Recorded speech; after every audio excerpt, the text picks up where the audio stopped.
Guys, listen to me. This conversation that we are about to have with Evan, I promise you this is going to change your life, because we're going to get into the weeds of our story, our pain, the shit we've gone through, and the transformation. And this guy is leading from the front, okay? He's executing. He has been a top sales performer and a top leader, and their business is crushing it, okay? They are absolutely changing the world of sales and leadership. What we're going to be talking about here is everything from sales to leadership to recruiting. We're talking about energy. We're talking about mindset, perspective, self-development. Okay, but I think what's unique to this is talking about our story of this transformation, the shit that nobody wants to talk about. Yes. And how that's gotten to where we are at now. Because if you're listening to this, you have shit too. And so we want to talk about how you can take that shit and turn it into fertilizer that's going to produce the results for your future. Guys, welcome to the show. We have Evan Macklin. I'm in their house today. We have Andy Elliott's office is incredible here. Thank you. Dude, thank you for having me over here. Yeah. It's awesome having you. We're fired up, man. Excited to be here with you and to build a deeper relationship. And, you know, I was thinking about this podcast, and I was thinking about you and the time you spent with us the last couple of days. And honestly, the conversation we had yesterday made me really self-reflect, like how our relationship kind of started off. And I don't know if you know this, but I kind of owe you an apology.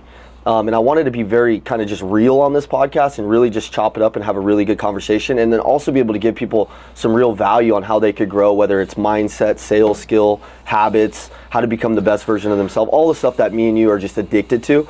But like being totally transparent, totally vulnerable, I met you a couple of years ago, and you know, at solar cons and different things like that and different events and stuff like that. But you know, I think I really did judge you. And I judged like the solar, I judged like just you as like just a normal solar guy. I didn't know how much depth you had. I probably prevented our relationship from getting to the point where it's gotten over the last couple of weeks because of that. And a lot of that was my own problem, because I didn't master my own self. And I did to you probably what a lot of people did to us, which was judge from the outside without actually getting to know you. Yeah. And over the last couple of weeks, the man in the arena, us being down in some of these environments where we had to get uncomfortable together, some different things, where once I actually saw the depth of who you are and what you've been through, I started to realize that you are a servant heart leader, and it's not all about the money from you. It's not all about like the image for you. You do have a really cool image. You do have a really like, you know, it's you have a really good image as far as like who you are as a person. But going deeper on that and actually getting to know your heart, I really saw like what you've been through and the growth that you've had actually over the last couple of years too. And so my ego it prevented me from going deeper with you early on. But you coming down here and spending some time with us, and then us spending some time back in Utah a couple of weeks ago, allowed us to get to a level where I feel like we're friends. Yeah, man. And I feel like we have a good relationship, and I think going forward that's a blessing. So I want to, you know, I'm thankful to God that we got put in some of these moments together, because now I know who you are, and I know why you're building a good organization and why you are the man who you are, which is really cool for me. So I'm thankful to add another friend to just our collection. Love it. You got a huge collection, bro. I'm happy to be part of the collection. And same goes to you, brother. I appreciate your vulnerability and humility in saying that. I honestly, it didn't even like register for me like any resentment. I didn't feel anything, just so you know. Nothing, nada, no judgment. I didn't feel anything. So just so you know. Well, you know, and I think that was probably because I was being fake, you know, and I probably did have some of that. And I did kind of blow you off on a couple of things early on. Like you asked me to be on a podcast like a couple of years. You asked me to do a couple of things, and I just was like, you know, like, dude, we'll do it another, you know, at some point. But I know now who you are, and I honestly, I'm excited to like grow more with you and learn more about you and your team and all the things that you're doing. And dude, you're the same as us. You're on a journey to be the best leader that you possibly can be, being a servant leader. Where it's not about you, it's about the people that you're serving, it's about the community that you're building. You're a technical salesperson. You're a person who understands the ins and outs of solar, not like, you know, better than most people that I know. So it's cool. It's cool to see that type of stuff. And I kind of knew that, but I didn't know your heart. And so knowing your heart now, I'm like, dude, this is a good dude. This is a guy that's going to impact a lot of freaking lives. Thanks, Evan. Yeah. I appreciate that, bro. Yeah. And same goes to you, brother. It's cool to come here and see your office. Like, I've seen how you guys have been misjudged and misunderstood by people. And I've always, even without having to like gotten to know you guys super well yet, like prior to coming here, I always had your guys back because I'm like, dude, these guys are savages with their culture and how they build teams, their self-development, the leadership. And when people, call people out or judge, it's them projecting their insecurities 100% on others. Yes. And so I call it out now. Yeah. Like, if people are talking shit on anyone, I'm calling it out. I've seen you in comments. I've seen you in comments defending us too. And I appreciate that. And nobody's perfect, man. It's like every mistake that anybody's ever made, I've made it too. I just pray that people, they just want to get better and they listen to this message, and there might be one person out here who listens to whatever we talk about and finds some breakthroughs on becoming that person who maybe isn't judgmental, maybe they're a little lazy, maybe they're a little entitled, maybe they're a leader who doesn't, who hasn't built the right team, and maybe their team's left them, or some of these things that constantly happen to us, and it's always our problem, it's always our fault. Always.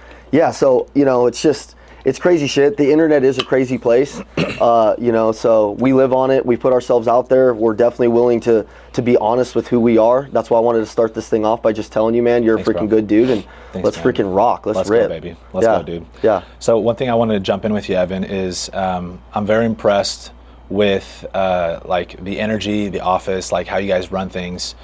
What would you say is different with how you guys run your sales teams versus how you've seen other people run theirs? We treat it as a family. I know a lot of people don't really agree with that. A lot of people, it's like business or business and family, and it's very segmented. For us, there's no, people nowadays they hijack the word balance, and they want to have balance. For us, it's work-life integration. So we really integrate the families, the couples. We integrate that all into the business. So, the wives are here, the kids are here. Some of them go to school here. The wives are helping out. Some of them are assistants on our teams. We really wanted to build a family back when we started this company. We really weren't trying to build some corporate company. We really wanted to do something that was different than everybody else. We were sick of just the usual companies that we work for. So everything we wanted to build was different. So that's why we go to church together. That's why we do our team workouts every week. Our team runs. It's about growing that culture and that bond. So I think the thing that just separates us the most is our intentions for wanting to be really truly close to our team. Like truly close to them when they're at the hardest moments of their life, they're at their moments that they're breaking. We want to stand by them and really truly be with them. And a lot of companies, people are just numbers, and people know that.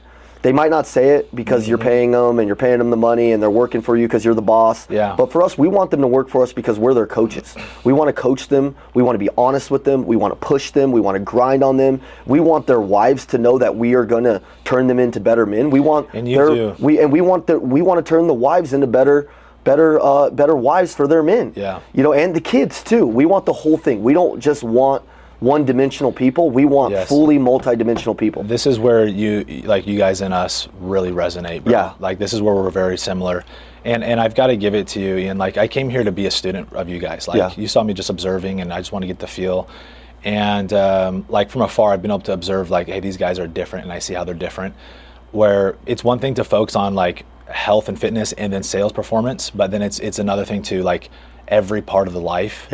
And seeing is believing. I've been here, I've seen the team, I've seen how you guys are, and you guys are the real shit. Thank you. Thank you. It's amazing. And so for anyone like that is not aware, like, most people know who you guys are, like you guys and Andy Elliott and the crew, but these guys are next level with everything. Like, the energy is contagious.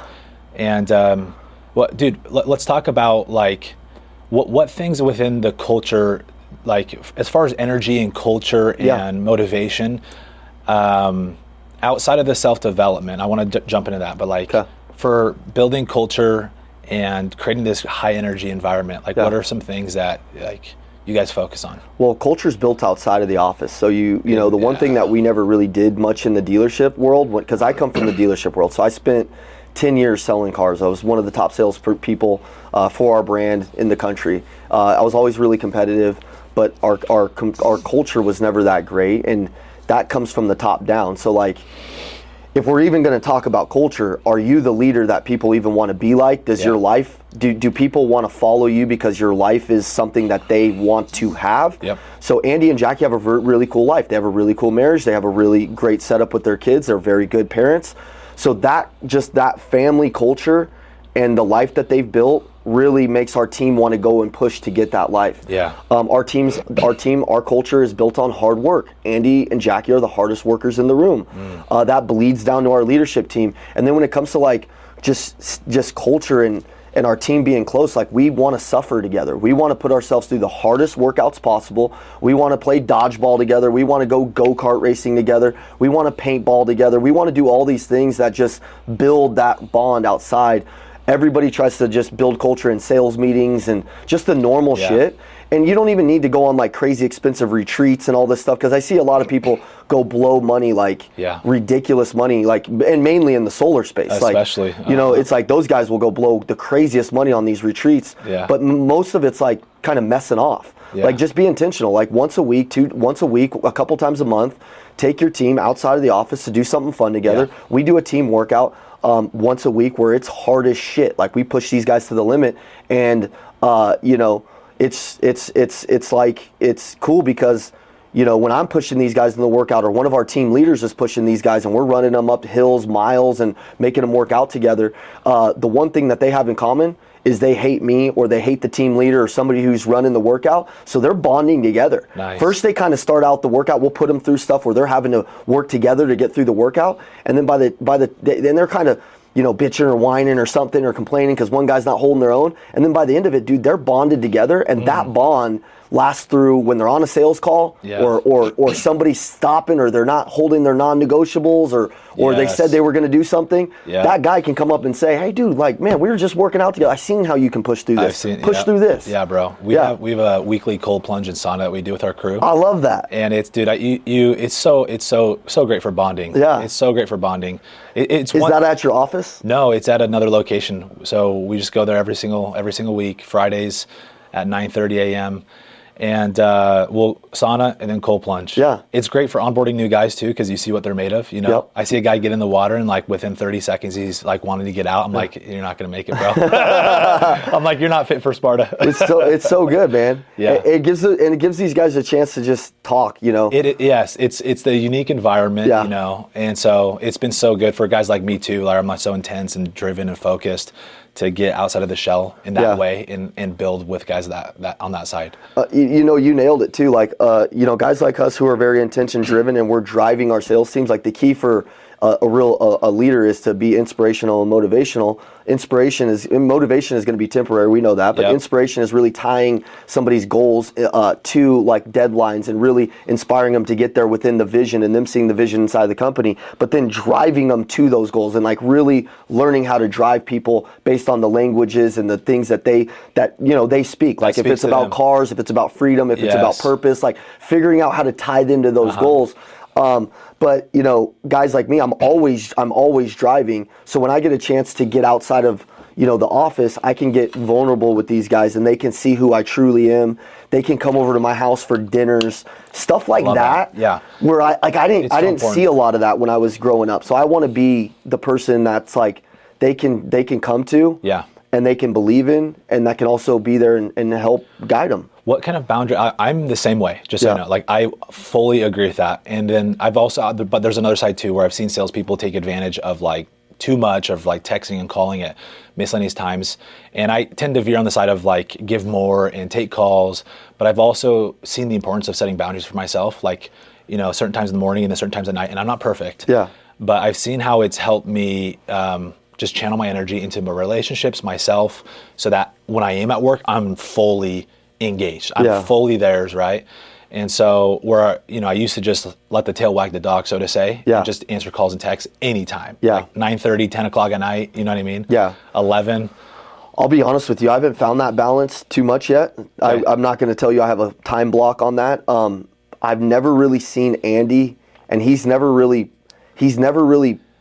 ever texted me or I've called him or where he told me like, hey, this is not a good time. Yeah, it's always been a good time for him. Wow. And so I don't know. I find myself too sometimes. You can feel overwhelmed at times. Like, let's just be honest, because there's people texting you, calling you. There's problems. Like, I answered a phone call at 10:30 a couple nights ago. One of my guys was going through some stuff that honestly could have waited to the next day. It wasn't really 911. Yeah. Learning how to judge how I handle the problem. Like, if it's a scale of 1 through 10, is this a 9? Is this a 10? Can it get handled now? Yes. But I usually just take the call or take the text or maybe respond back like, hey, this is something we can take care of tomorrow. I'll see you in the office. Nice. That's good. But I haven't found that balance. That's something I struggle with because I do want to be there all the time. Yeah. So, sometimes I find myself just always in the battle. Yeah. And so I don't know. Maybe you could give me some advice on that. Well, bro, I'm taking notes from you too. I think there's a healthy balance. I don't think there's one right answer because there's something about having the leader and the leadership that does answer right away and is quick. Yeah. And I'm very quick. I've read receipts on for that reason to hold me accountable too. Otherwise, I'm like at 300 messages unread right now. Yeah. It just stacks. You know how it is. Yeah, that's a good form of accountability. It is good. The read receipts, because I don't have that. Yeah, it's good. But that might make me even get back even faster. Helps. That's actually really good. Yeah. See, it's like little things like that can change. Yeah. So that's I do good. a lot of 3D touch reading. Yeah. If I don't have time, let's look at this you real just look quick. at your thing so it pops up on there. That's good. Yeah, no, but there's a balance, and I don't think there's one right answer, But I've learned, and this is relationships, this is business is relationships, of the importance of setting and managing expectations. Sure. And I mean, it's the same thing with selling. You know. It's just not over-promising, and for me, when people come in, there's a couple expectations that I set I'm really stern on, and one of them is like, hey, like I'm not going to be answering after 8:30. If I do, like, you're special. Yeah. You know what I mean? And if you set that expectation, there's no entitlement for it. It reminds me of a guy who was really important in my life, who was a mentor of mine, who was he was one of the top salesmen and leaders in this large MLM organization, and he had thousands of people underneath him, and he would do Zoom calls and all this stuff, and I got into this coaching thing, and I started to really like coaching, and this guy was, he was making like 7 figures a month, like just killing it, and he's just such a genuinely good guy. And he had a rule, no technology after 9 o'clock. Yeah. And I always thought that was weird. But then I had never really ran a large organization. And as I start, like over the last couple months, I mentioned that to you, and I'm like, no wonder he would do that, because you want to spend that time with your kids or your wife or your family. Filling up your cup. Yeah. And so like I do put my phone in like a bowl, or at the front, like I have this like little area in my house where there's like a bowl and a little, and we have like our daily devotional that's at the front of the house. Love and that. I'll put my phone right there, and I make sure when I walk into my house, I'm very intentional with my wife and Being kids. present, yeah. Yeah, and I might circle back around to the phone. Yeah. But like, you do got to find that balance, because you don't want to just burn the candle at both ends, especially if you have a family. Yeah, 100%. Dude, and I was terrible at this. I'm divorced, but this is something I've had to really change. Yeah. Because I was just working all the time, just, inbound, just going, go. And I've learned this last year, Evan, where I slowed down because God humbled me. You know a little bit of the story. Yep. And it forced me to slow down. And I realized in doing so, I diverted that focus to me. And even though I was working less hours, I set crazy hard boundaries, like not until 10 a.m. Like I didn't start till 10, which is crazy for me. And then I was done at about 6:30. That's when the expectation was set, which is nuts for me, bro. Well, that's also, that's like self-awareness, dude. You ran a play that just didn't work for your life. Yeah. And in a sense, and by the way, you learned everything you needed to learn to become this new man and like recreate. It's like you're recreating. Yeah. And you got to kill off the old you and find those things that weren't working. And you putting yourself in that situation probably led to a lot of the reasons why you had problems in your marriage and the things that you had. Bro. 100%. And in the business. And in everything. Yeah. So like for you, that's like you need to find those strict boundaries. And I do too. Like I have a lot of different little rules and different things like that. I think a lot of salespeople and entrepreneurs can take a real lesson from that, to where it's like a lot of guys, especially guys like us, and I'm assuming you're going to attract a lot of people on this podcast who are very driven like you. They wouldn't even be on this. They wouldn't even be listening to this if they weren't. Yep. You got to be very careful chasing the money and not the man. You got to really chase the man. You got to really chase the person, the best version of you, the happiest version of you. Yeah. Money will not make you happy. It won't. If you could chase as much money as you want, you can get the car, you could get the house, and you could look up and you could lose everything. You could lose the wife, you could lose the relationship with your kids and all that stuff. Yep. And I'm lucky enough that I work in an organization that set that expectation from the front that we're not going to do that. Not burn it out. Yeah, That's because so like I feel as if I've been blessed enough to have this hack where my relationship with my wife, there's always ins and outs that are going to be a struggle. Yeah. But for the majority, we've been in these marriage masterminds and we've surrounded ourselves with these power couples. And like even at the Man in the Arena, some of the stuff these guys were talking about, I have no idea like how hard that would be for these guys to talk about some of the things that they've been through as far as cheating, as far as lying, as far as like really putting on this mask and hiding these things. I haven't had to do any of that stuff with my wife because from the very moment I met her, I was already working with Andy, and he said, dude, we don't have room for any of that. So that's the power of mentorship and huge. You getting deep into your self-development and going through these programs changed the way that you acted, the way that you changed. And now the next version of you won't have any of those issues because you've touched the stove, you've got the mentorship, you've invested the money in proximity about like finding your issues, and now you're ready to become the best version of yourself. And let me say to the audience here listening, the secret was getting fully honest. Fully honest. Like the truth sets you free. And I mean, like for me, it was overcoming pornography, right? And lust and so I had to go deep into the weeds, which required me to slow down. But because I did that, everything accelerated because I changed and I was chasing the man. I stopped chasing the money. And as you chase the man, the money comes faster. 100%. But it's the hardest thing to do. It is the hardest thing to do. What was the moment that made you like really say this isn't working? Was it literally like? Oh, dude, it was a moment. It was in 1 week. Okay, this is after being divorced. And this is dating a girl that I thought I could have married. Like I felt it, After the divorce. After the divorce, yeah. I've been divorced almost 4 years now. An incredible woman. And the girl I lost, that same week I lost her. She was incredible. I thought I was going to marry her. I lost $250,000 like cash from deals that were supposed to be funded in solar that we got like a phone call saying, oh, hey, by the way, these aren't going to be funded. My team lost about another $150,000 on funded deals. I lost my 2 top sales executives who were some of my best friends at that time. And then we lost another couple sales guys, basically all my leadership at the time that I was going to build with. These guys were super bought in. And big time, I knew I was going to recruit and build a lot with them. They left, actually competed against me. My executive assistant quit that same week, almost lost my COO. I mean, it just crashed. And that was, my life was already hard at the time. Like I was. How long ago was that? This was last year. Exactly this time last year. And my kids were just coming. I had the kids full time over the summer. And I was used to having that girlfriend there, So single dad, 3 kids, summer season, busy season. I've got all my sales guys that were like running deployments are now gone. And I'm thinking, dude, well, I'm effed. Like, like in my chat. Like there's no coming back. You know how you in your iPhone you start to stack that like there's like I've messed everything up. Oh, dude, it was in my bubbles on my text message thread, you got the 9 bubbles of the closest. I lost 4 of those in 1 week. Actually, no, 5. 5 of those all gone. Just deleted.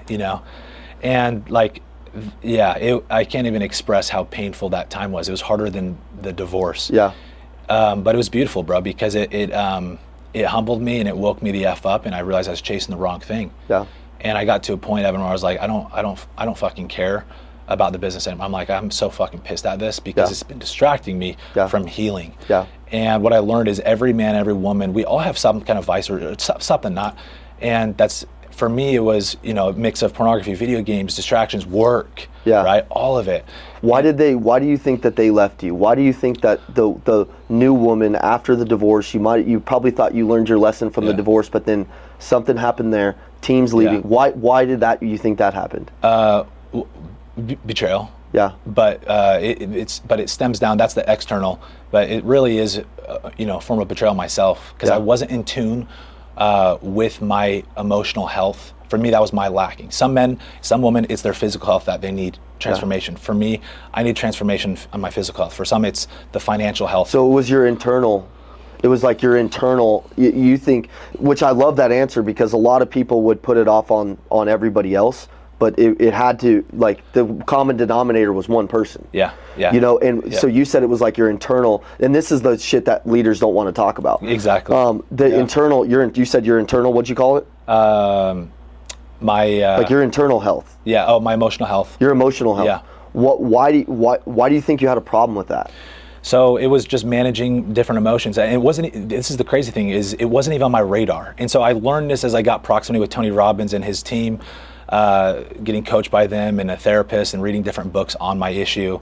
You know, from the surface level, I was like, oh, I look at porn a lot. Like, this is a problem, right?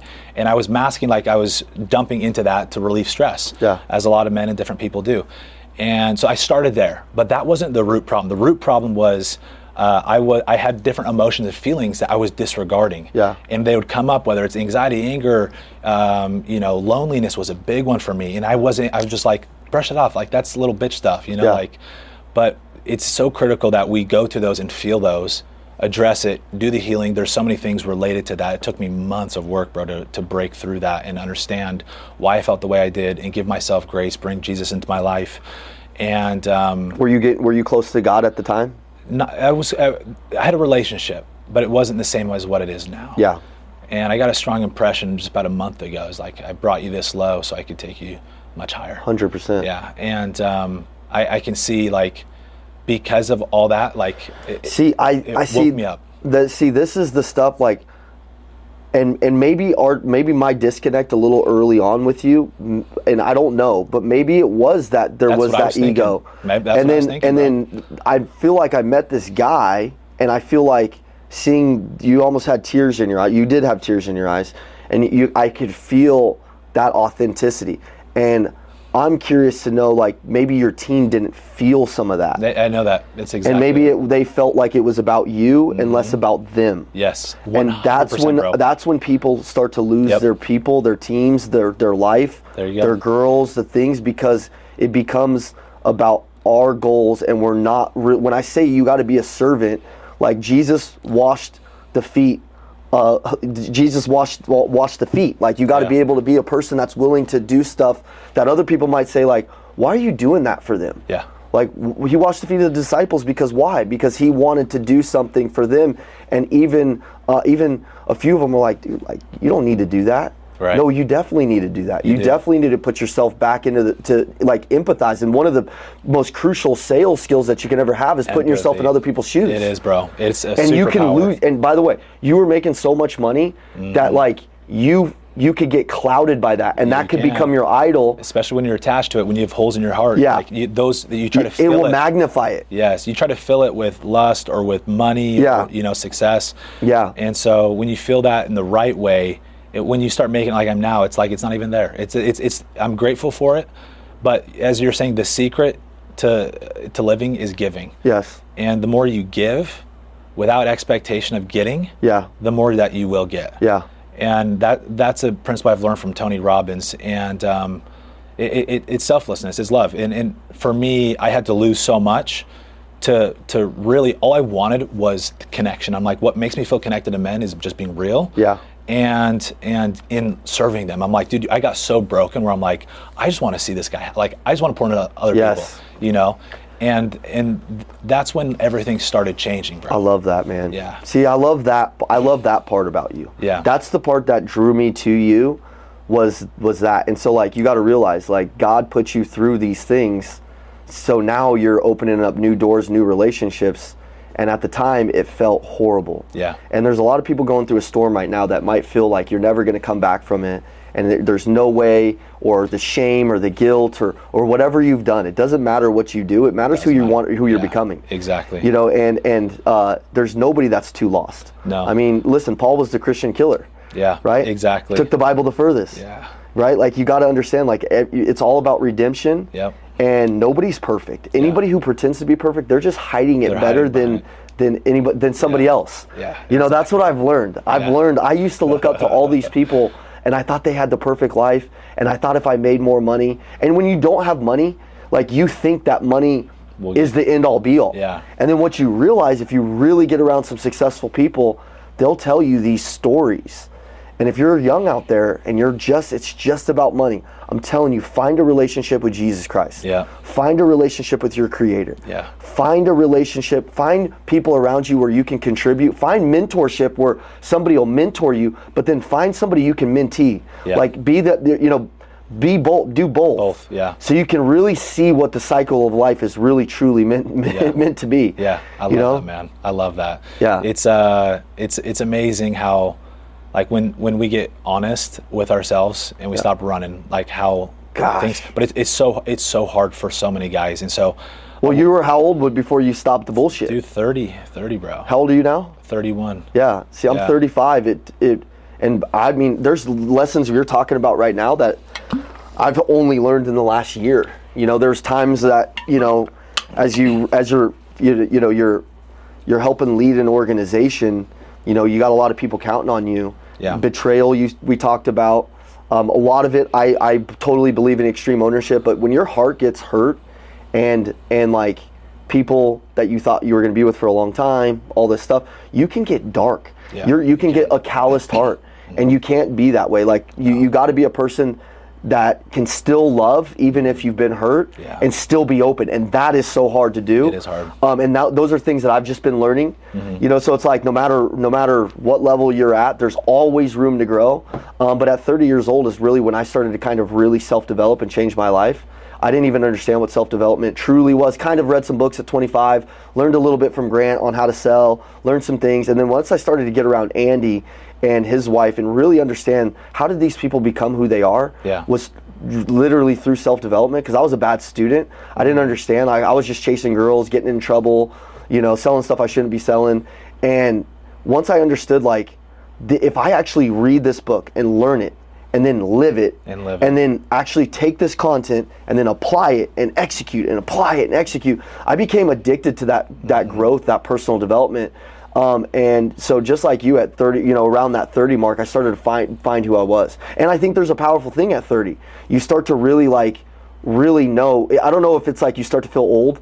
You're like, damn, I'm 30 years old. Yeah. But you start to for me, I really wanted to get my shit together. Yeah. Like I really wanted to become operate out of this point where I was leaving legacy behind and stop going back to the old me. Andy always says you're either running from the old you, which is two motivators.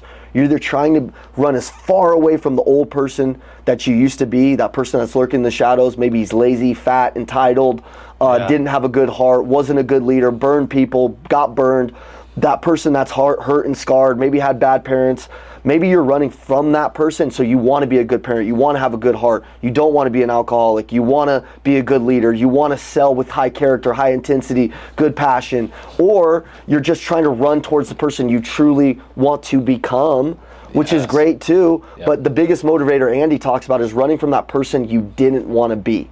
And that's a lot about what, motivates me. Yeah, I love that, bro. That's huge. Which that person for me was just my dad. It was like I didn't want to become like him, I just wanted to become opposite. Yeah. What was his thing? He just was a guy that was very talented. My dad is a very talented salesperson. He's big, he's strong. He was a military guy. He got kicked out of that. He was a basketball player in college, got kicked out of that. Job to job, became a truck driver. I got 8 brothers and sisters from him. My mom's got a couple of other kids. I'm the youngest in the family, so I got all these other brothers and sisters. One of my sisters is no longer with us. He didn't show up to her funeral. He was a guy who's just full-blown alcoholic, very abusive to my mom and the other women that he had children with, and was very manipulative, was a guy who could use his sales skills for destruction, or he could use them for good, and he chose to use them for good. And then he was a guy who, although he is the kind of person who would drop a lot of scripture and talk about God a lot, I never saw God in him. Yeah, that's you got to see God in other people before you. Really matters. And that's why I didn't go to church from 12 to that'll push you 30 years old, because I was like, bro, these people are full of shit. Yeah. So I just was like, dude, I never really saw him much growing up. He would pop in and out of our lives and ruin it. you know, and I just was like, man, I just want to become the best dad. That's it. That's like powerful. outside of being successul, Yeah. I just want to be a good dad. I love that, Evan. You know? So huge, bro. Yeah. Personal development in sales training. Yeah. How does self-development translate into success selling? How does self-development translate into selling? Yeah. Like how does it help? How does it help with performance, with mindset, with anything? Well, just your confidence. You know, when you get repetition and you can get around somebody who's been where you want to go and they understand things that you don't understand, and you can learn their word tracks and you can develop yourself, you're going to be able to provide more value and less friction to clients. And if you can provide more value and less friction and make deals easier, and you're more confident and your eyes are on fire because you're playing chess and not playing checkers, and you're really understanding the ins and outs of mastering a stranger and relationships and tonality and all these things that are really important. Sales is a science. It is. Once you understand that, sales becomes fun. Yeah. The problem with salespeople who don't understand this is it's really hard and it's really deflating and there's a lot of rejection. Yep. And if you don't understand that, it's going to be something that you're going to get out of the business and say solar sucks, car sales sucks, all this shit sucks. No, dude, you sucked because you didn't commit to it like a craft. Yeah. It's just like anything. If you're going to get good at it, like you're going to have to put a lot of time and effort into it. Yeah. And once you do, it becomes so much fun that like It does. when I'm around a prospect and they're like, oh, I got to talk to my wife, I got to do this, I got to do that. Internally, my enthusiasm is going through the roof because I'm like, bro, come on. I'm so, like, I've heard this 1,000 times and I'm about to tell you shit that like I've said 1,000 times to a client, but you're going to hear it like it was the first time with a little bit of humor, with a little bit of fun, and I'm going to say it like it was the first time I said it, and I'm going to influence you to move. And when you move, we're going to have a lot more fun, and we're going to make a decision today. Let's go, dude. I think a lot of that is energy and like how you fill your cup, how you take care of yourself. Like we always say, how you do one thing is how you do everything. Yes. And filling your cup physically, your relationships, just taking care of yourself and improving every day, sharpening the saw, you have a different energy about you. You know? 100%. Yeah. So you're a big proponent on doing everything in the morning. Oh yeah. Let me ask you this. Yeah. When's the most you feel on fire? It's when you're getting progress. Yeah, it's right? progress. Tony talks about it. Yeah. It's the key to everything. It is. Tony says you can't be happy unless you're getting progress. Yeah. Yep. Truth is in times that I've been the most stale or like stagnant is when I'm just not getting progress. And sometimes there's going to be seasons where you're going to get progress in like your marriage and maybe sales is lacking a little bit, or your physical health, and so it's a game. Like you got to be very self-aware, so you're just getting a little bit better in all these areas. Yep. You know, so you feel like you stay on fire. Yeah, dude. Well, we just did a training with our team where we looked at I got 7 different pillars of life that we look at, and it's physical health, emotional health,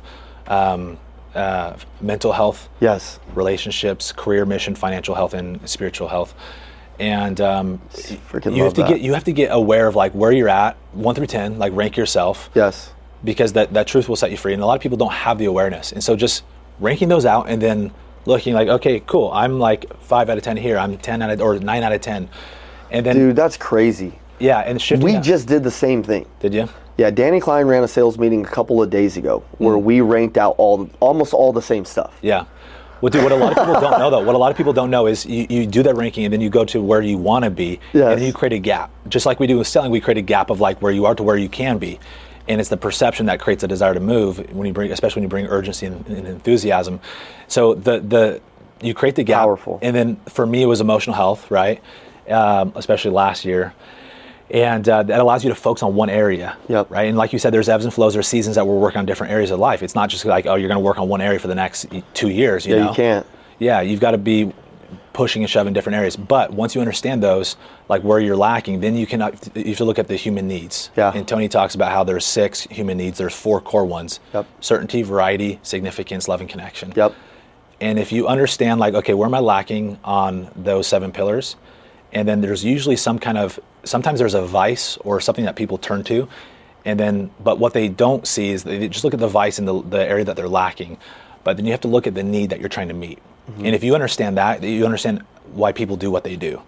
And this you can use to sell, recruit, influence, but also change lives. And you guys do this, you guys know this, but for me, variety was an issue. Like I was creating variety through looking at pornography. Dopamine, right? Cold plunging creates that. Working out creates it. Going on a trip, And there's different ways to create the variety in healthy ways. And so unless you know what need you're trying to meet and pulling out the unhealthy ways, you have to replace it with a healthy way. Yep. Like loving connection for me was also lacking, Yes. right? And so fostering relationships with men that were healthy relationships of brotherhood was huge for me. And it wasn't even something that was on my radar. I'm like, I just need a relationship with one woman, you know? But it's so critical that we have those areas filled. So you nailed it, man. yeah. So anyways, I'm so glad that you found that for yourself, because I feel that from you. And you know, we talk about it a lot. You got to have the right woman in your life. Like the two things that I could tell people is like, you have to have the right woman in your life. You have to have the right brotherhood in your life. If good. you don't have those two things, or you make a mistake on those two things, it can cost you your life. Yeah. And you can bounce back and you can go through these things but you have to realize at one point, you have to surround yourself with a solid group of people. Everybody's heard it. If you're around 5 crackheads, you'll be the 6th. Yep. If you're around 5 millionaires, will you be the 6th? If you're intentional, if you're showing up, giving respect and giving value, and you're showing up really learning from these people, yeah, it will happen. I know it, because I was not a millionaire. I never made $1 million in income. I honestly thought I was going to do that in my mid 40s. And I got around Andy and he's like, listen, man, you just are surrounded by the wrong people. Like the little lies and things that you're telling yourself on your income, on your fitness, and on the person that you want to become, you're just full of shit. And I was like, man. And I got around Andy, and the very first time I got around him, I was one of the best salespeople in my industry. And he just said, dude, why don't you start challenging yourself and getting around some people that are better than you? And I was like, well, who's better than me? And he started role playing with me. He started hitting me with these objections and these closes. And I was like, dude, he's like, you got to understand this. You're going to run into, you have to understand this. You have to train, because one day you're going to meet somebody that's going to make you look like a freaking amateur, an amateur. And for today, that's me. And he literally buried me, and he did it in front of a lot of people too. And I have a fear of embarrassment. Like I want to show up and be good, and I want to be the best, and that stems from a whole lot of other shit. I have like a complex around being number one. I have a complex around being number one, bro. It's like I fully have to win every competition. It has I don't know. It's crazy, but that changed my life, getting around him and then seeing his network and then growing our brotherhood and the people that have came into my life. It's not about being a millionaire. What it truly is about having a rich life and seeing the mistakes people have made and then trying to correct them, but running around a group of people who authentically just want to be around you and want to build value, and we're learning from each other, and we're growing, and we're sharing the good, the bad, and the ugly. You at times, if you're a high-level salesperson, high-level producer, especially a team leader or company owner or executive, a lot of the times those positions, you could feel lonely because you don't want to talk about the weaknesses in front of your team. Dude. Because the hardest part is being weak in front of your team. You don't want to show weakness. Yeah. And ultimately, one of the most critical elements of leadership is showing vulnerability. It is. And there's a fine line, obviously, between being like just a total, we know what, and then being a total puss, and then also showing like, hey, I've been where you're at. Yeah. I'm going through this right now. Yes. And when you are around a brotherhood, if you feel like you can't do that around your team, once you get good around a brotherhood and you can do that, it'll bleed into your team. Well, they'll see a vulnerable side of you, and they'll want to be led by you that much more. I love hearing you say this, Evan, because I feel like I cracked the code accidentally, because I had to be humbled, but I figured this out unintentionally. And I realized, oh my gosh, this is not just helping me overcome my weaknesses. This is helping me build a world-class organization. Yeah. And like a lot of, if people look at our SOPs, our sales training, our manual, they'd be like, oh my God. Bro, it's next ridiculous. level. It's good, but they don't realize, you could copy all my shit, like the how, but they're lacking the who. Yeah. And that character and that edge and that vulnerability within the atmosphere. That is the superpower of what. And the why. Like. And the why. And because the why, because people know the vision and where they're going inside of your company. Yeah. A lot of teams, like team leaders out there, you got to understand, people have to see the vision on where they're going inside the company. Your vision needs to be big enough that they feel theirs inside of it. Yeah. But you're right, man. It's not about the how you're going to get to the $1 million or the how you're going to get to the 10 million, whatever the revenue number is, or some of a lot of people mask their insecurities around their revenue. Profits are for sanity, revenues are for vanity. Yeah. How much money are you pulling home? Yeah, exactly. But you know, it's not really about that. It's not about how you're going to get to that next level. You said it. It's about who's going to get you there. Yeah. And it's about the team, dude. It's about the team. You have to build a good team. And if you, and the only way, people always come in here and they're like, man, I wish I had a team like Andy. I'm like, you'd have to be a badass leader like Andy. And it's how he lives his life. It's, dude. Yeah. It's how he lives it. Yep. And it's how, and it's the shit that he's been through.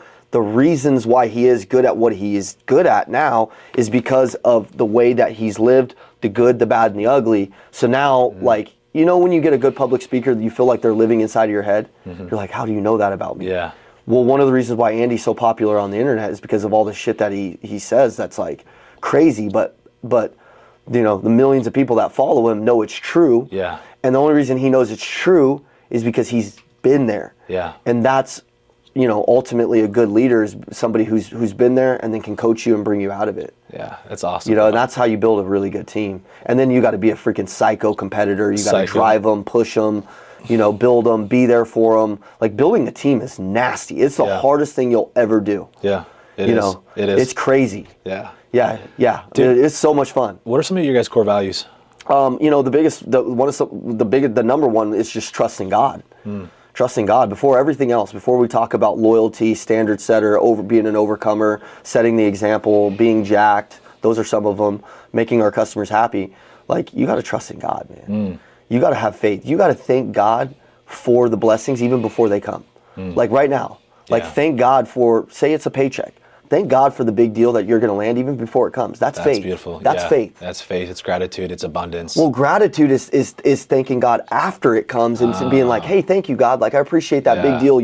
No, hey, God, I already know the $10,000 paycheck's coming. Thank you for cashing the check already. I love that. Like, that's faith. Yeah. So, you know, we're constantly just trying to ground our team in the roots of Jesus, man. Like, dude, that's awesome. Like, it gets me fired up, dude. I want to. Let's go, dude. I want to just express to people, like, if you're lost, you're feeling anxiety, you don't know where you're going, you know, find a good church, find a good community. Yeah. You know, come down to Impact Church with us in North Scottsdale. You know, get around some people that have a different perspective than you. Maybe the play that you've been running is getting you the results you're not getting, you the results you're getting. Maybe the reason why you have a hole in your heart and you're trying to figure out all this shit and you're trying to, you constantly are trying to figure it out is because you're not understanding that we're not trying to sell you shit. Yeah. We're telling you exactly how our life change was through these strict things of being close to God, getting our fitness right, getting our mindsets right, being a good person, putting that above everything. Yeah. But a lot of people out there, they could hear this information, they're all motivated, they're all inspired, but when it comes to going back home and actually doing the work to do these things that will build the pillars that will get you to the next level, they won't do it. Yeah. And that's the shit that pisses me off the most. Yeah. Dude, to create the change, people got to get sick of something. They've got to get sick of it. And you don't have to wait till you get there. You can fast forward and look at what you're doing. And if you just play that clock forward, like, a lot of people will realize, oh shit, like, I'm going to be broke. I'm going to be tired. Like, you know, still whatever, your relationship could be worse. You could be divorced. You could be single. But if you can go there, you can create that pain, and then I'll activate that desire to change for you. And so, and you know, that's the sickness that we have as human beings. Why do we got to wait until the shit is so painful to want to go change our life? I know, dude. So this was my story. I was one of those guys. It's like, and so I'm on a mission now to be the guy that's saying, "Don't be me. Yeah, learn from me." Well, now we're those old guys. We're like, "Don't do it," and you're like, "Shut up, bro." I'm like, "Don't do it. Don't touch the stove. Don't touch the stove." I had a great boss, man. His name was Dave Morrissey in the car business. Chris Linkos, great guys in the car business, and they told me a lot of shit that I just, at 25 years old, I had so much ego. Yeah. I was not close to God, so I didn't even understand my ego. The pride was coming before the fall. The fall was coming. Yeah. The fall was already happening. You know, and I lost my life savings a couple different times, did some bad, stupid shit, bad investments with stupid people. But at the end of the day, I was the one attracting a lot of this stupid negative energy because of the dumb decisions I was making. It was karma. Yeah. You know, and it was like, but I had these good leaders, and they would tell me stuff like this, and I was like, oh, they're just the old heads talking. Yeah. And like, no, dude, if these guys are a little further ahead than you and have the life that you want, shut up and listen. Yeah, exactly, bro. Like, exactly. Dude, you know what's helped me after I've lost so much? I actively imagine having a huge organization, 500 plus people, crushing, but then losing everything. Yeah. So you already felt like you were going to lose it all. Well, yeah, I've been there. I've been there. And so it crushed me. And what I'm saying is, like, you're waking up every day already expecting, like, this is the day. Yeah. Now I'm not going in a negative light of like, oh, this is going to happen. But I take myself there in a sense of gratitude. Yeah. And in recreating that self-worth, that I don't find my validation in external things. Yeah. And the power behind this is, like, let's say I fast forward and I lose 500 people, organization kaput, and I take myself there and feel gratitude and pride and confidence, knowing who I've become in the process to build that. Yes. That I prioritized me. I wasn't prioritizing the wrong things. I wasn't drowning myself in the work. That if I did lose it, first of all, I'm happy and I'm grateful to God. And I know things will work out because I've been here. I've lost it before. But because of the man I've become, I'll build it 10 times faster 100%. and 10 times bigger. Man, see, we just have so much fun with these conversations. Yeah. Because we're the same guy. Yeah. And I hate, like, I don't want to, like, bounce and then we one-up each other, but, like, dude, it's the same thing. Yeah. Like, I remember losing it all and literally having my first panic attack. And I remember I was drinking every single day in the mornings, crushing beers. Like, I had a 2-year-old daughter at the time. I'm living in this penthouse apartment. I had just lost all the money on this business that I was opening, and my partner took all the money. It was just a pile of shit. And I remember sitting there and I laid on the floor, and I had probably down a 12-pack and a whole thing of shooters. I was just drunk. My daughter's sitting there and she's playing, and my chest was just, I felt like an outer body experience. I almost felt like there was a security camera and I was looking down at myself, and I couldn't breathe, and I thought I was having a heart attack. And so I was grabbing another beer and I was trying to slam it thinking that would help. And it was the worst experience of my life because I looked over at my daughter and I just thought to myself, I just thought to myself, like, this can't be it. And she wasn't disappointed. She was 2 years old. She didn't know, but, like, internally I felt like, I'm letting her down. I'm letting my family down. I'm letting everybody down who believed in me. And I had a really good life, and I just made some bad decisions over the last couple of years that led up to this moment. And that moment changed my life. And I remember making a decision that next morning to change. I started meditating, and I started working out, and I started getting I started like that rocky climb, and I started just coming back, and I started fighting, and I started fighting, and I started fighting, and I started fighting. And I started watching Steve Furtick on I never saw a pastor, but I saw him, and he looked different than some of the pastors that I'd seen, and I started just really taking my personal development seriously. And the reason I did that is because my brother was kind of going through something similar. We did this together, of course, because we're twins. And and I walked down to his apartment. I was like, you look different. What's going on with you? And he looked happy. And we were just, gone through all this shit. He said, I started meditating, man. And I was like, what are you smoking, dude? I thought we were getting sober. And he's like, no, I started meditating a couple of days ago. Started swimming, started getting my mind off of all of our problems, started focusing on solutions and how we could get out of this. And 2 years later, I earned all the money back that I had in the bank account, got my credit back to where it needed to be. And ultimately, that moment changed because I was a shitty leader up until about 26, 27 years old. I would just run people over. I was a top producer. If you were in my way, I would just run you over. Yeah. I didn't care about training you, teaching you. I just wanted to be the best, and all that I cared about was being number one. And I probably messed up and maybe even ruined some lives along the way. And I burned people, and my heart was a little dark, and I didn't realize it because I was lost, and I didn't realize I was lost. Yeah. And it was like that humbling moment where I looked at her and I said, I'm never going to treat another person, another child of God, the way that I've treated some of these people, and because I would never want my daughter to get treated the way that I've led some of these people. And when I saw that and I started looking at people differently, like, no matter what I think about you, you're a child of God. You deserve grace, no matter who you are. You deserve a second chance. I'm going to try to do my best. And when I started changing that mindset and changing my development journey, it was like the next 5 years of my life, well, 3 years later, I met Andy Elliott, and I spent that next 3 years working on myself because I knew I was going to run into a handshake that would change my life. Yeah. And that handshake would have never happened. Had I not burned my life to the ground, I never would have been in this dealership that then wanted to start training, and then we started looking for Andy Elliott. I can trace all the dots back to that moment, but in the moment, you can't trace the dots forward. You can connect them looking back, but you yeah, can't dude, and it's just like, it gets me emotional because I'm like, wow. I'm like, dude, at that time, I thought my life was totally over. And I just remember looking in that little girl's face and just so much disappointment. And I was like, I just never want to feel that again. And that was I only had a panic attack one other time. But that moment was like so severe. That was rock bottom for me. Yeah, that's incredible, man. How you've risen from that. Yeah. Thanks for sharing, bro. Yeah. Yeah. Yeah. That's it hurt. It's so beautiful, these comeback stories, you know. And you know, I always say this a lot, that life isn't happening to us, it's happening for us. But you have to shift the perspective. Yeah. It's the same thing in sales, like, oh man, I lost 2 deals. It's like, dude, no, we're getting closer to the yes. Like, it's coming. I just learned how to overcome this objection better. That person stumped me, like, I'm ready for the next one. Yep. You're always winning. It's just the right perspective. This time last year when I was going through my shit, I knew from divorce and other things that God had taken me through. You know, like, I've been through other valleys in my life, and I rose back, and then I let myself fall again.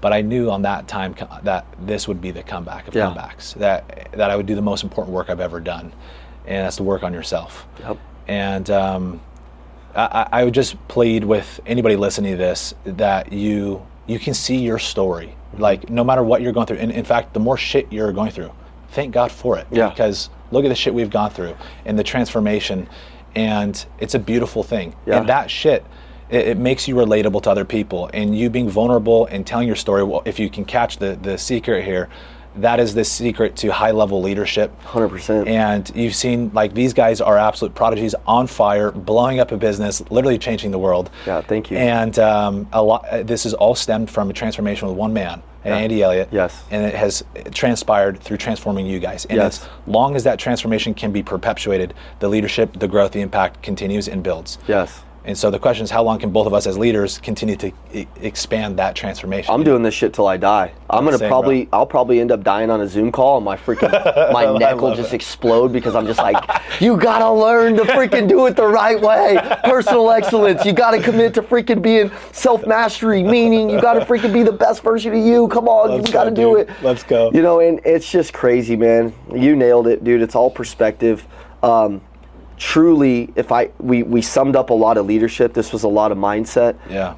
If I could say maybe the number one thing, there's so many intricacies of leadership, but truly to become the best leader and best version of you, it's always going to be perspective. Like, that's the number one thing that you need to focus on. Yeah. You're going to be getting hit with problems. Yep. In sales, you're going to be getting hit with rejection. Yeah. It's perspective. You nailed it. You said, listen, if you got rejected by these 2 customers, well, in my mind, what I used to do was I would break down what my hourly rate was, even though I make commission, and I'm like, dude, I just earned actually $400 the last 2 rejections. Boom. It's all perspective. It is. There's and so many. You focus on where energy goes, like where focus goes, energy flows. Yes. And you magnify it and amplify it. Yes, and one of the keys with Andy is he's always had a really good perspective, no matter what attack we've been under, who's trying to come after us, what posts are on social media.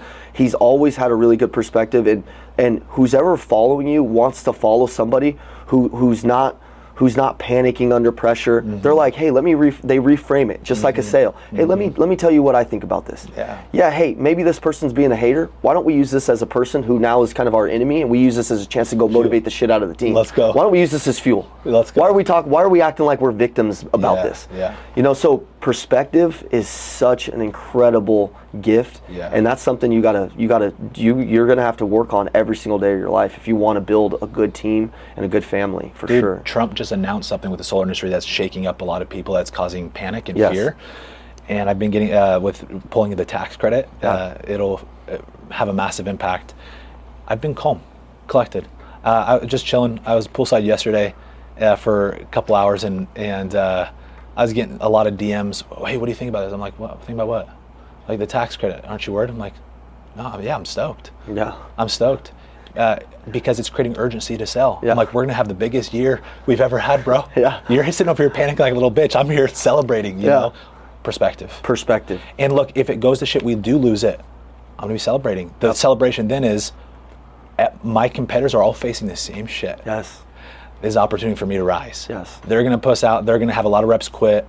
This is the chance for me to absorb people. Yep. I've seen it in times with financing and funding has changed.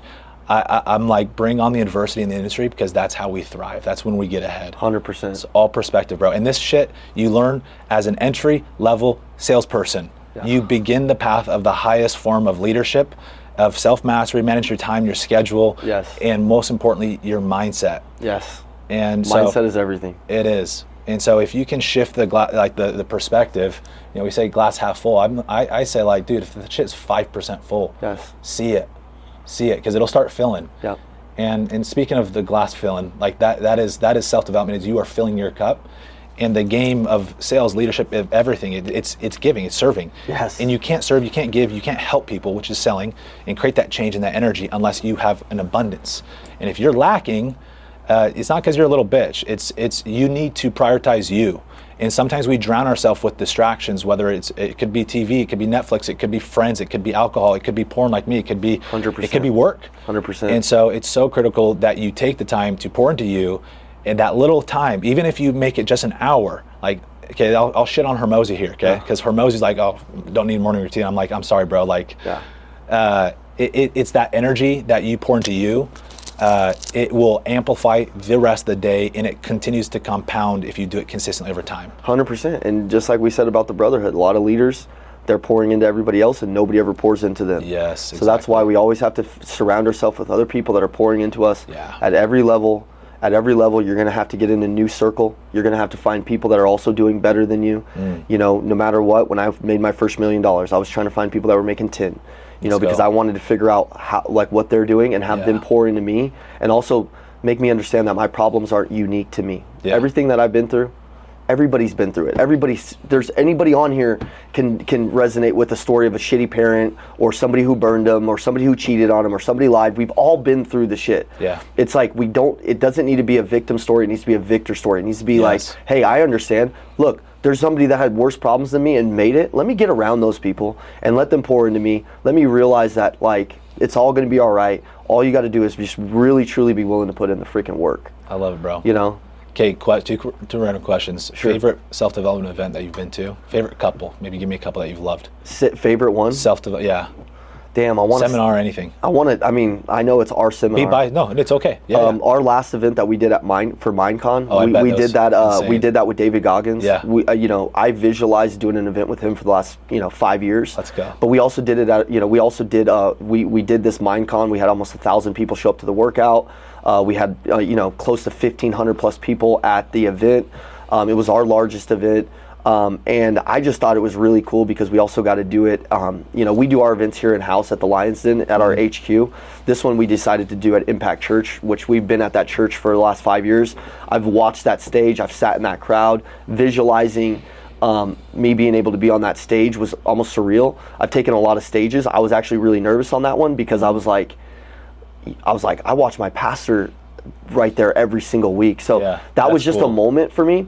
Outside of that, like, I would say one of the most impactful events, I guess I'll share two, is Patrick Bet-David's The Vault event. That's where I'm going next. Unbelievable. You going again this year? Yeah, oh yeah, bro. I'll see you there, bro. Oh yeah, we bring, CEOs? we shut the whole company down. Yeah, I'm going CEO, bro. Let's go. I'll be Yeah, there with like you. it's so worth the money. It's $15K for a CEO ticket. Should I get my COO the same ticket as me, or should I? Bro, listen, anybody who's really like your running mate, like your actual battle mate, that's going to be right there with you. Go the highest level? 100%.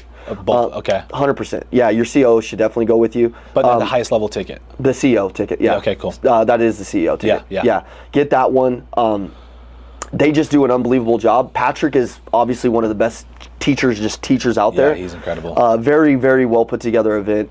And just most recently, you and I going down to the Man in the Arena. Did not expect that. Same. I've never seen Garrett J. White speak. Bro. I've seen him speak. He spoke at our events. Yeah. I've never seen him go deep on all that dark stuff. Yeah. And Garrett J. White runs he's so powerful, dude. He runs this fine line of like this sinister bad guy. Yeah. but then he's got this like light, dark, like light side and like good man of God, just like peaceful. But you can tell he dabbles in the dark side, and he's been there. Yeah. And when he can bring people out of the dark side like I've never seen before, bro. Yeah. And he kind of is a little scary, like, right? Like he kind of looks like he'd be like, like, dude, he would be the bad guy. Yeah. But like he's the good guy. Yeah. And he's got so much heart, and he's got so much like just fire and passion, and I didn't expect that. So I was really happy for Garrett. They put on a really good event. I really enjoyed, watching him do his thing, and he helped me have some breakthroughs at that event. Dude, same here. Yeah, how about you? I love that, bro. That actually made one of my tops. That one, and then Tony Robbins' event. I haven't got to go to Tony's. I really want to go in the next year. You'll love it. Yeah. This November, I'm taking my whole company. Okay. We're taking everyone. Is it going to be in West Palm too? I think this one's going to be in New Jersey. He does some in West Florida. But yeah, a couple of our guys have gone, and they've just came back, of course, on fire. On fire, yeah. It's incredible. I've realized Tony. You see, like some people are like the fountain of a lot of information, and Tony's he's the originator. Yeah, but he even got most of his from Jim Rohn. Yeah, Jim Rohn from Napoleon Hill. Yeah, and it just keeps going. Yeah. But that's a big one for me. What else has been big? And you know where they all got it from? Yeah. The Bible. The Bible, yeah. yeah, literally, yeah. So you think about it? I go back to the original, That's so good. I go back to the original stuff. I go back to Solomon. I go back to the Bible, all this stuff, because everything comes from there. Yeah, it's just regurgitated from that, bro. Yeah. It's so good. And everybody has a different spin in their message, but I love all of them. Jim, I love him. I love everybody.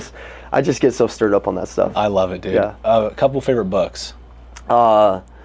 Let's see, The High Road Leader by John Maxwell. That's one I just got done reading. I'm actually reading it for a second time. Wow. The High Road Leader. Jesus, the High Road Leader. Unbelievable leadership book. I'm telling you right now. By Maxwell. Yeah. Okay. And then I'd say the Maxwell Leadership Bible. That Bible is John Maxwell's Bible.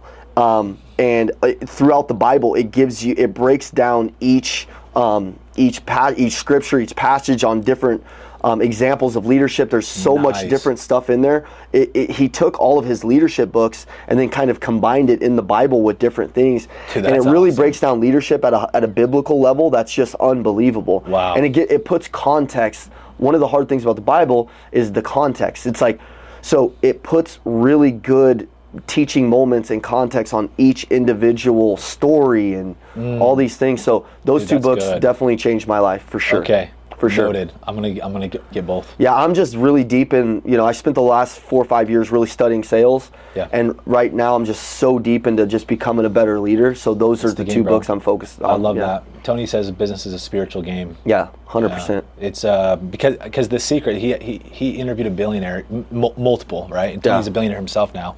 And he said that, he's like, hey, what's the secret to building wealth?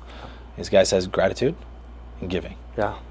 So be grateful. Sounds simple. It sounds simple, but help other people get what they want. Who would preach that? Zig Ziglar. Yep. See the same thing. And Jim Rohn's saying you got to work hard on yourself than you do on your job. Tony's saying the same thing, because you're making yourself more valuable. 100%. Now that only goes so far unless you give. Right? And so becoming a man of value and change, right? Like part of our story and our value is we know how to help people change. Yeah. That's what Andy's amazing at. Yeah. And dude, this is a side tangent. I want to land this message loud and clear for the audience. As much as you guys hate Andy Elliott for doing weird shit, or anything that you judge him for, there's something that I love about Andy, like really love. I see so many men, Evan, suffering from basically letting go of their masculine. Yeah. And getting soft. Yes. I see men selling out, losing motivation, and here's what pisses me off is seeing the woman in their life feeling the need to step up. Right. That gets me riled up. Right. Because there's beauty in them being in their feminine energy. They will be happier, they'll be more fulfilled, and what the two of you can do together is unbelievable. It's incredible. And Andy's proof of this. Yes. And like I just had a guy text me. He's like, "Hey, I can't. I got to delay this two months. My wife doesn't believe in me. Yeah. I did this last solar blitz and did poor." I'm like, "What do you do for 2 months?" He's like, "Well, I'm going to help my wife's business. Like she's doing pretty well." And I'm like, "I'm happy for her business, but at the cost, like she's feeling the need to step up because this guy couldn't step up to the plate. Right.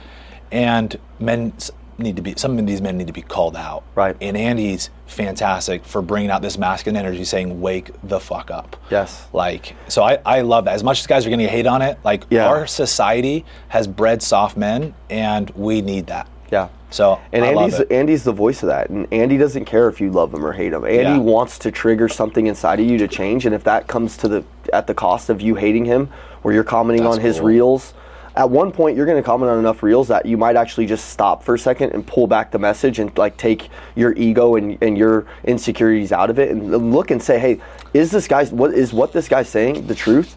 And it is. It is, yeah. And if once you can do that, and you actually can he's a polarizing figure, so he's always the way he looks, the way he talks, how aggressive he is, he's an extremist, dude. He's if he's into something, he's gonna be. That's why he looks 100%. The way he looks. Like he's always. That's why his business is the way it is. Everything for Andy is extreme. So because he doesn't like playing in the gray area. He knows that's where he gets in trouble. That's where his life was shitty. So for him, it's like he knows your problem is because you aren't committed. You maybe you are lying to yourself. All of the shit that we know. Yeah. And Andy's not scared to tell you. And the world just needs more truth tellers. And when you're a truth teller like Andy, you're going to catch a lot of bullshit. You're going to catch a lot of hate, but you're also going to get a lot of love. Yeah. And you're also going to change a lot of lives. Yeah. And the reason why Andy's so fired up and passionate, been doing it all these years and firing everybody up, is because of the messages we get, the people that were close to committing suicide, the people that were just their marriages were in shambles, their sales teams, their businesses were failing, and they finally just got honest with themselves, started to do what I did and you did at rock bottom, change everything. Some people may have not even needed a full transformation. They just needed a little enhancement. They just needed a little kick in the ass. Yeah. And guys like us who are very competitive and who understand that the truth is the way, we resonate really good with that message because we don't want fluff. We just want the truth. Yeah. So I appreciate your support, and I love that fire, and you're like, stepping up for us because it means a lot to us to have the people who really support us. We will do anything for those people. I love it, bro. Oh, it's 100%. It's genuine. It's genuine. Yeah. So what's the next goal, Evan? Where are you guys going? Personally and professionally, where's the next goal? Maybe I'll have a couple more kids. I got 3. Maybe we'll get to 5. I don't know. Let's go. I dabble with that, man. I don't know. It's crazy. It's crazy. The next goal, personally, man, I got some cool things coming up with my wife. We have some cool trips, and for me, we just did date night last night. We do that every week. It's hard. I'm a guy who, my goals are tied into the team. I want to see my team reach their financial goals. A couple people on our team bought new houses this year. Let's go. I want to see Jonan and Enrique, our camera guys that are here with us, get more successful. They're starting to run their business, land more clients, make them more efficient. I love that. I just want to see people happy. I want to see our team win. I want to see them get closer to God. I know those generalities. I think with that comes my goals of financial success and things like that. But honestly, man, I'm in a zone right now where if I could just make sure that the people that are with us and they're winning and they're having fun and they're being good people, I'm happy. Yeah. So for me right now, everything for me is it's happiness, man. It's am I doing my best? Am I proud of myself? Am I staying centered with God? And if I'm doing those things, everything tends to work itself out. Yeah, man. I mean, there's revenue targets and all that shit, but if all that's out of alignment, none of it really matters. And if that's in alignment, all the revenue targets get hit. Yeah. We got built. We're building 2 new buildings. We're growing our sales. Huge, bro. Yeah, we're expanding. We're growing our sales team. We're growing our marketing team. We're in a full court press right now. We want to put our we want to put our necks on the competition's throats. Let's go. That's how we are. We're aggressive. Yeah, we want to fuck shit up. Let's go. But at the end of the day, I don't want to put more M's on the company's bank account and us not be happy with what we're doing and how we're doing it. Yeah. I want to get better at our product. I want to get better at our fulfillment. I want to get better at our delivery. I want to be able to help more people. It's so important. That's the game, man. Yeah. Like, I don't want to just make more money. I want to do it all the right way. I want to build this company where we're on a foundation of growth for the next 20 years. I want to die in this company. I want my kid to grow up in this company. I love that. And I want to be just great at what we do. I want to be known for being great at what we do. Let me ask you, this is interesting because you're a high level guy, like entrepreneur and massive aspirations. How has Andy created an organization where you feel like you have that, not just loyalty? Yeah. Like I know a part of it starts with the loyalty, but like, you know what I'm saying, where like you feel bought in and like you don't want to leave and go start your own. You know, I'm kind of old school. This is a really good question. This is for all you leaders out there too, and salespeople. From a sales perspective, when somebody puts you on in the culture that I grew up in and like my family, when somebody gives you an opportunity, like it's your duty to do the work for those people and be a person who is a needle mover, who's a linchpin, who shows up every day and gets the job done. My mom just retired from the military and the government. She worked 35 years, worked her ass off. My grandpa, before he passed away, 60 years for the school district. 30 years my grandma worked at the community center. We're just long-term thinkers. I suggest that you in order to, as a salesperson, to be successful, don't be thinking about the next 2 to 3 years. Why don't you think about the next 5? Why don't you think about making it to the 10-year room where you're going to see things differently? I make it to the 10-year room with Andy. There's a bunch of things that changed. Like he trusts me more. I'm doing bigger things. If the earning potential in the company is there and you've created the value and you're with the right people and they've done everything for you to be loyal to you and they've kept their word, it would be stupid for you to go out and backstab them to go do something different. Plus, I'm just being honest with you, most of the people out there think they can be entrepreneurs, think they can be Andy and Jackie. I mean, listen, they take on more pressure and more shit than I even know what to do with. And I got a high level job in their company and my there's a lot of pressure. Yeah. So I honestly don't want to be the face of the company. Yeah. I would rather him do that, me do my job, and I can really create a really good life doing that. But when somebody puts you on, in my world, it's like there's a loyalty, there's a code, and people don't operate in that old school code anymore. And I just operate in that code. So for salespeople, I just suggest like get with the company that you know that you're aligned with. If that leader keeps their word to you, it's your duty to keep your word back and to become the person that can influence that company to go further. And if you can do that, and that's a real good company and you got a good leader, as I do with Andy and Jackie, you will be able to write your check one day for whatever it costs, as long as you've found the buckets of cash in the company and you've created value and you've picked those up, you'll do really well. On a leadership aspect of the company, you have to be able to keep your word to your employees. Andy always said, like, dude, I'll never change your pay plan. If I ever lie to you, get out of here. Like if I'm ever not the guy that's holding his word, if I ever become just a shitty leader, like just leave. You know, he puts a lot of things out there on social media. He's always getting better. He always says, I'll never let my team out self-develop me. Like he has a lot of accountability in our company to be growing. Andy's the type of guy, if our company puts a podcast in a chat and says, hey, I think everybody should listen to this, and it could be the freaking janitor. Andy's the first person that grabs that podcast, puts his notes and sends it back to the group like, here's my 5 takeaways. Wow. Right, like there's little things like that when you work for somebody that is that kind of person, you want to be around him for life. I wasn't the person that I was when I met Andy Elliott. He created this person. So it would be stupid for me to not give him all I got. It would be crazy. That's different. There's not a lot of people that believe that way. But since Andy was able to build me, my brother, we've been able to build people in our organization that are the same way. And then those people are able to build more people along the way. And you're going to lose people along the way. Of course. And I'm going to encourage some of those people to go start a life. They don't always have to be with us. Some people are going to be with you for a season. You can't get dark about that. You got to let them go on and do their thing. But I love where I work. This isn't even work. This is my life. Yeah. So they've done a good job of integrating that, being there for my family. I know we've been jamming out for a while, but my son's middle name is Elliott. I named my son after Andy. Wow. And the reason why I named my son after Andy isn't necessarily just because of Andy. It's the movement we started. I want when my son looks at his name to realize like he's an overcomer. He's a guy that no matter what's going on, he can build something great and he can contribute to other people. I want him to look at that and understand like he grew up in the Elliott group. What do we stand for? We stand for fitness, faith, family. Like we stand for these things. We're overcomers. We want to show other people what it's like to live a life of personal excellence, to not be perfect, but to be guys that are close to God, not just say we're close to God, but people feel that afterglow. They feel that, they see it, they want it, they want to know more.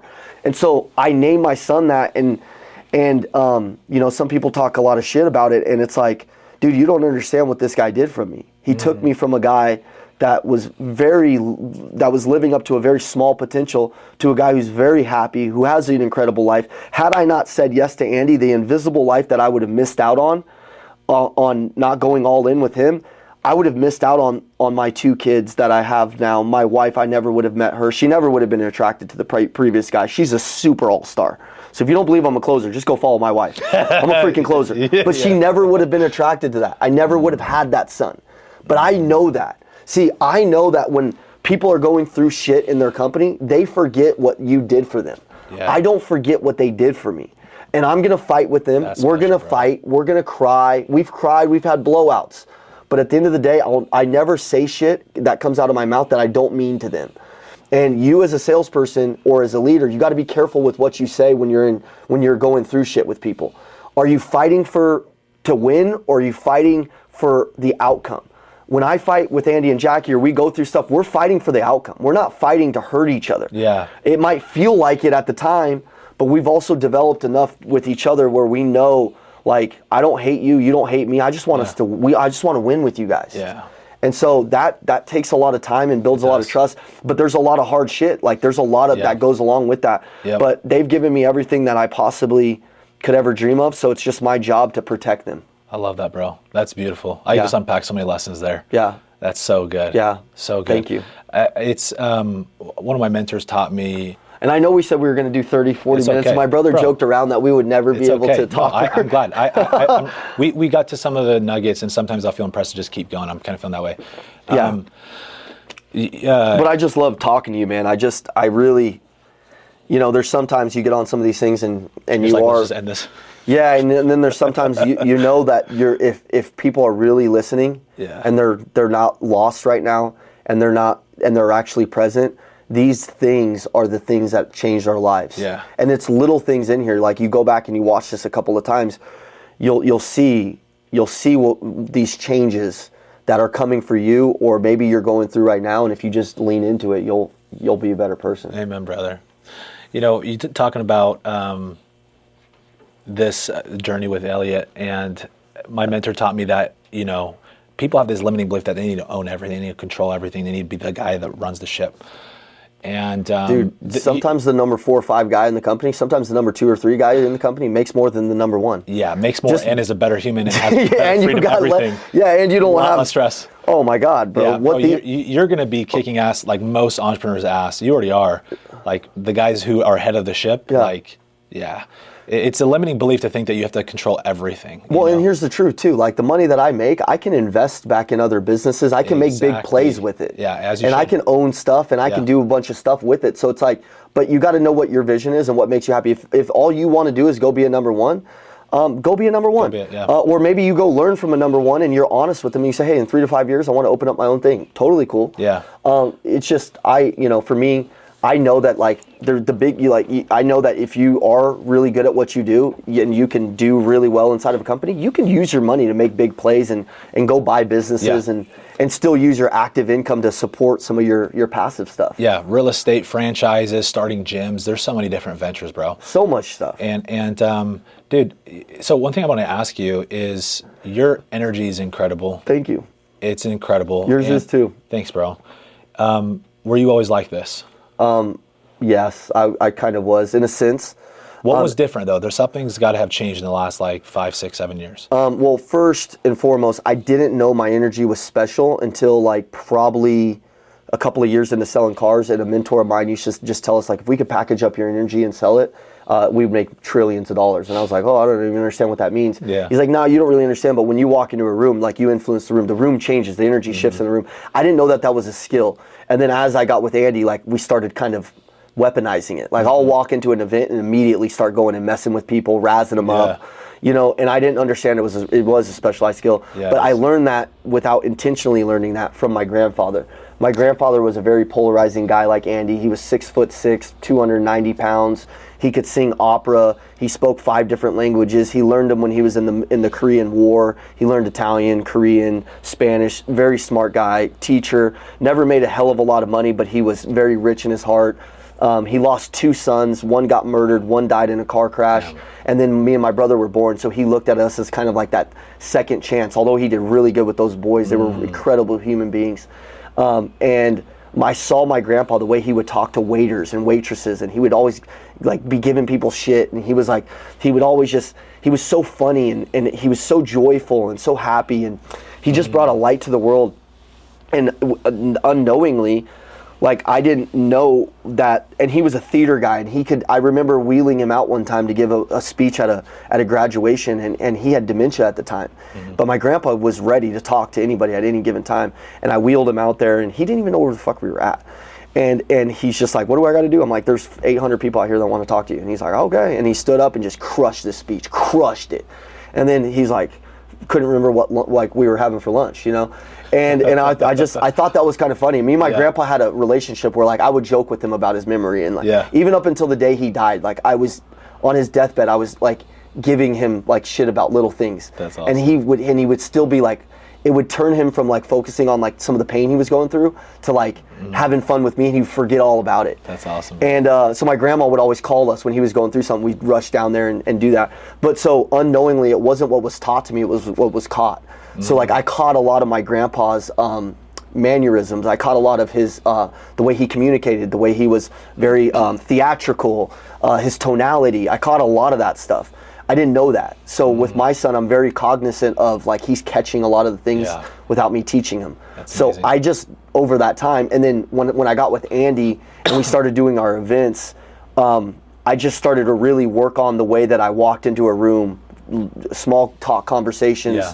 When people were talking to me, I try to throw the light back on them. Nice. Try to become a better listener because I am a talker. Like just started to really learn and watch podcasts like Ed Milet's and different things where I would self-develop on like my listening skills and influence skills and stuff. But really it stemmed from my grandpa. It's amazing, bro. Yeah. Dude, if you saw me 2 years ago, I looked very different. Even 3 years ago, very different. But my energy's changed a lot. It's a lot.